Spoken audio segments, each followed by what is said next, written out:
Welcome to another tech tip, getting started with command blocks.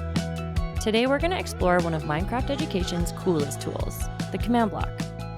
Command blocks let you automate actions, add interactive features to your build, and it is perfect for making your world come alive. Step 1. Let's turn on the commands. First, open your settings, go to Classroom Settings, and make sure that Allow Commands is on. If it's off, the command blocks won't work.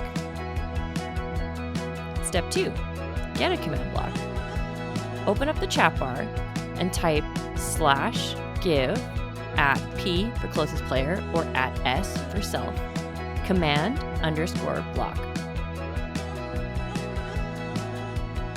Once you press enter, a command block will appear in your inventory, and place it down in the world wherever you'd like. Step 3. Add a simple command. Right-click to open the blocks menu. In the command input box at the top, type something fun like /say welcome to our build,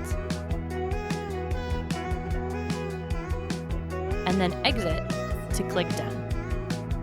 Now, if you attach a button, pressure plate, or another redstone device, when you press it, the message appears in chat.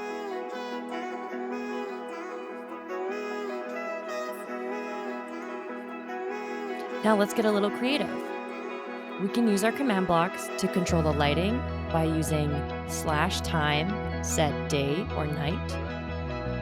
We can also use the command blocks to teleport players to another area by using /TP, either self or player with the @ symbol, and then the location to teleport players wherever we'd like. Or we can make signs that trigger facts about your project by using /say messages. It's an easy way to add coding, storytelling, and interactivity to your club build. And that's it. With just a few commands, your Minecraft world can talk, react, and help tell your story. Try adding 1 or 2 command blocks to your club's build this week. Good luck, and see you out there.